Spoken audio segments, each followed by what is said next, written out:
இறையேசுவில் பிரியமான சகோதர சகோதரிகளே, நமது ஆண்டவர் இயேசு கிறிஸ்துவுடைய திருப்பெயரால் உங்களுக்கும் உங்கள் குடும்பத்தில் இருக்கிற அனைவருக்கும் அன்பும் சமாதானமும் மகிழ்ச்சியும் உண்டாவதாக. அன்புமிக்கவர்களே, அக்டோபர் மாதம் 31 இந்த மாதம் முழுவதையும் இறைவன் நமக்கு பரிசாக கொடுத்திருக்கிறார். ஆகவே இந்த மாதம் முழுவதும் நமக்கு கிடைத்த ஆசீர்வாதங்களுக்காக இறைவனுக்கு நன்றி சொல்லுவோம். அன்புமிக்கவர்களே, அக்டோபர் 31 தாயாம் திரு அவை ஜெர்மனி தேசத்தை சார்ந்த புனித வால்ஸ் கேங் அப்படிங்கிற புனிதருடைய நினைவு நாளைத்தான் கொண்டாடுகிறது. இவர் ரீகன்ஸ்பர்க் நகரத்துடைய ஆயராக இவர் இருந்தார் என்றும் இவருடைய வாழ்க்கையில நம்ம வாசிக்கிறோம். அன்புமிக்கவர்களே, திருச்சபையுடைய வரலாற்றில் 10வது நூற்றாண்டில் வாழ்ந்த ஒரு ஆயராக கருதப்படுகிறார். மிக ஏழ்மையான ஒரு குடும்பம். புனித பெனடிக்டன் துறவு சபையில சேர்ந்து துறவியாக முதலில் இவர் தன்னை உருவாக்கி கொள்கிறார். அதற்கு பிறகு திருநிலைப்படுத்தப்பட்டு ஆஸ்திரியாவுக்கு வேத போதக பணிக்காக செல்கிறார். இருந்து ஜெர்மனி தேசத்தில் இருக்கிற ரீகன்ஸ்பர்க் என்கிற நகரத்துடைய ஆயராக இவர் திருநிலைப்படுத்தப்பட்டார். அன்புமிக்கவர்களே, இந்த வால்ஸ் கேங் என்கிற இந்த ஆயரானவர் தன்னுடைய அந்த ஆட்சி காலத்துல பல துறவு மடங்களை கட்டி எழுப்பினார். ஏழை எளியவர்களுக்கு உதவி செய்தார். தூய்மையான, ஒழுக்கமான, புனிதமான ஒரு வாழ்வை வாழ்ந்தார். வாழும் பொழுதே இவரை வாழும் புனிதர் என்று மக்களால் அழைக்கப்படுகிற அளவுக்கு இவருடைய தாட்சியும் எளிமையும் புனிதத்தன்மையும் இருந்தது என்று இவருடைய வாழ்க்கையில நம்ம வாசிக்கிறோம்.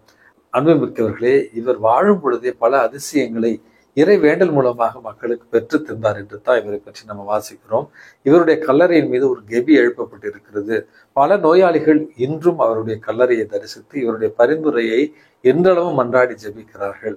வயிற்று சம்பந்தமான நோய் உள்ளவர்கள் மற்றும் நரம்பியல் சம்பந்தமான நோய் உள்ளவர்கள் இந்த வால்ஸ் கேங் என்கிற இந்த புனிதருடைய பரிந்துரையை மன்றாடி ஜெபிக்கிற நேரத்துல நிச்சயமாக நம்முடைய குடும்பங்கள்ல அதிசயம் இவருடைய பரிந்துரையால் நிகழும் என்பதை நம்ம இன்றைக்கு உணர்ந்து கொள்ள வேண்டும். இன்றைக்கு நமக்கு கொடுக்கப்பட்டிருக்கிற நற்செய்தி வாசகத்துல நமது ஆண்டவர் இயேசு கிறிஸ்து ஒரு பரிசேயருடைய தலைவர் வீட்டிற்கு விருந்துக்கு செல்கிறார். அங்கே சென்ற நேரத்துல அங்க நீர்க்கோவை நோய் உள்ள ஒருவரை பார்க்கிறார். அந்த நீர்க்கோர்வை நோயுள்ள ஒருவரை குணப்படுத்துவதற்காக அவர் அதை பார்த்த நேரத்துல அங்கிருந்த பரிசேயர்களும் சதுசேயர்களும் மறைநூல் அறிஞர்களும் ஓய்வு நாளில் இயேசு இதை செய்வாரா அப்படின்னு இயேசு நன்மை செய்வதற்காக அங்கே ஒரு வாய்ப்பை தேடி கொண்டிருக்கிறார். பரிசேயர்களும் சதுசேயர்களும் அந்த இடத்துல ஏதாவது குறையை கண்டுபிடிக்கலாமா, இயேசுவின் மீது பழியை சுமத்துவதற்கு ஏதாவது ஒரு வாய்ப்பு கிடைக்குமா அப்படின்னு தீய எண்ணத்தோடு அந்த இடத்துல அவர்கள் தீமையை நாடிக்கொண்டிருக்கிறார்கள். சமீபத்துல ஒரு காணொளி ஒன்றை நான் பார்த்தேன். அனுபவிமிக்கவர்களே, ஒரு 4 சாலைகள் சந்திக்கிற ஒரு இடம்.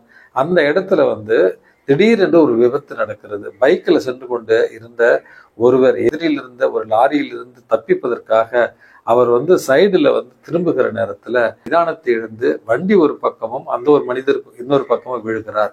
இவர்களுக்கு பின்னே கொண்டிருந்த ஒரு பைக்ல ஒரு அப்பா, ஒரு 8 வயது சிறுவன் தான் இருக்கும் என்று நினைக்கிறேன். அன்புமிக்கவர்களே, அந்த சிசிடிவி கேமராவில் பதிவான காட்சி இது. அந்த விபத்துல ஏற்பட்ட அந்த மனிதர் பைக் ஒரு பக்கமா அவர் ஒரு பக்கமா விழுகிற அதே நேரத்துல அவர்களுக்கு பின்னால் வந்த இந்த தந்தையும் மகனும் அந்த வண்டியை கொஞ்சம் மெதுவாக நிறுத்துகிறார்கள். தந்தை வண்டியை நிறுத்துவதற்கு முன்னமே அந்த தந்தையினுடைய பின்பக்கம் அமர்ந்திருந்த அந்த 8 வயது சிறுவன் வண்டியிலிருந்து அந்த வண்டி நகர்ந்து கொண்டிருக்கிற நேரத்திலேயே இறங்கி ஓட்டமாக ஓடி அந்த விபத்தில் அடிபட்ட நபரை சாலையினுடைய மறுபக்கம் கொண்டு வருகிறான். காரணம், இன்னும் ஒரு வாகனம் அந்த பக்கமாக வந்து கொண்டிருக்கிறது. தன்னுடைய உயிரை கூட பொருட்படுத்தாமல் அந்த விபத்தில் அடிபட்டவருக்கு தன்னுடைய தந்தை சொல்லுவதற்கு முன்னமே அந்த 8 வயது சிறுவன் செய்த சம்பவம் உண்மையாகவே ஒரு ஆச்சரியமாகிறது. என்ன ஒரு அழகான ஒரு வளர்ப்பு. ஒருவேளை தந்தையும் அந்த மகனும் பேசி கொண்டு வந்திருக்கலாம். அப்பா ஆக்சிடென்ட் ஆயிடுச்சு, நீங்க வண்டியை ஸ்லோ பண்ணுங்க, நான் போய் அவரை காப்பாத்துறேன்னு. அந்த மகன் இறங்கி ஓடி அவரை காப்பாற்றுகிறான். அவனுக்கு பின்னே அந்த தந்தையும் ஓடி விபத்தில் அடிபட்டவருக்கு காப்பாற்றுகிறார்கள். என்ன ஒரு வளர்ப்பு, என்ன ஒரு அருமையான ஒரு செயல். உதவி செய்வதற்கு எப்படி ஒரு வாய்ப்பு கிடைக்கும் என்று காத்திருந்தது போல அந்த தந்தையும் அந்த மகனும் விபத்தில் அடிபட்டவரை காப்பாற்றுகிறார்கள். அன்புமிக்கவர்களே, இயேசு நம்மிடமிருந்து இதைத்தான் எதிர்பார்க்கிறார். நமது ஆண்டவர் இயேசு கிறிஸ்து இன்றைக்கு வாய்ப்பு கிடைக்கிற இடத்துல எல்லாம் நன்மையை மட்டுமே அவர் இன்றைக்கு செய்ய துணிகிறார். அவர் சட்டங்கள், சம்பிரதாயங்கள் இவற்றை மீறிய இரக்கத்தை, கடவுளுடைய இரக்கத்தின் முகத்தை நமக்கு காண்பிக்கிறவராகத்தான் நன்மையை மட்டும் செய்கிற ஒரு கடவுளாக நமக்கு இன்றைக்கு அறிமுகமாகிறார். அன்புமிக்கவர்களே, இன்றைக்கு நன்மை செய்தால் நம்மை பற்றி குறை சொல்வார்கள், நம்மை பற்றி விமர்சிப்பார்கள், நம்மை பற்றி நடிக்கிறான், விளம்பரம் தேடுறான் அப்படி என்று கூட சொல்லுவார்கள்.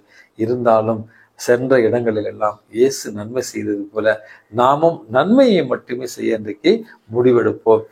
சில நேரங்களில் நன்மை செய்கிற நேரத்தில் அதற்கான விமர்சனங்களும் துன்பங்களும் வரும்.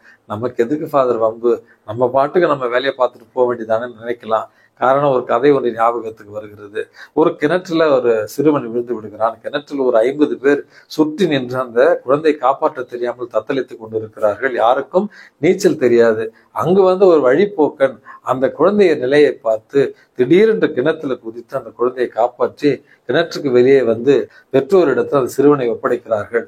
காப்பாற்றப்பட்ட அந்த சிறுவனை கைகளில பிடித்து கொண்டு அந்த தாய் அடுத்த கனிமையை, ஐயோ என் பையன் கழுத்துல இருந்த செயினை காணோம், இந்த ஆளு தான் காப்பாத்துறான், இவருடைய பாக்கெட்டை செக் பண்ணுங்க அப்படி சொன்னார்களா? நமக்கு எதுக்கு இந்த வேலை, நம்ம பாட்டே போயிருந்திருக்கலாமே, கிணத்துல விழுந்த இந்த பிள்ளைய காப்பாற்ற போய் இன்னைக்கு திருட்டு பட்டம் எனக்கு வந்துருச்சு அப்படின்னு விழி பிதுங்கி நின்னானா அந்த காப்பாற்றிய ஒரு இளைஞன். அனுபவமிக்கவர்களே, உங்களுக்கும் எனக்கும் இதே நிகழ்வு ஏற்பட்டிருக்கலாம். உதவிதானேன்னு செய்ய போய் கடைசியில உதவி செஞ்ச நம்ம மேலே எல்லா பழியும் பாவத்தையும் மனிதர்கள் கொட்டுவார்கள். ஆனாலும் இயேசுவை போல சென்ற இடங்களில் எல்லாம் சட்டங்களையும் சம்பிரதாயங்களையும் மீறிய மனித நேயத்தோடு கூடிய ஒரு இறைவனின் இரக்க முகத்தை நாம் காண்பிக்க வேண்டும் என்பதைத்தான் நமது ஆண்டவர் இயேசு கிறிஸ்து உங்களிடமிருந்தும் என்னிடமிருந்தும் விரும்புகிறார். ஆகவே அன்புமிக்கவர்களே, சென்ற இடங்களில் எல்லாம் நன்மையை மட்டுமே செய்வோம். எல்லாம் அல்ல இறைவன் தந்தை, மகன், தூய ஆவி உங்களையும் உங்கள் குடும்பத்தில் இருக்கிற அனைவரையும் நிறைவாக ஆசீர்வதித்து பாதுகாத்து வழி நடத்துவாராக. ஆமென்.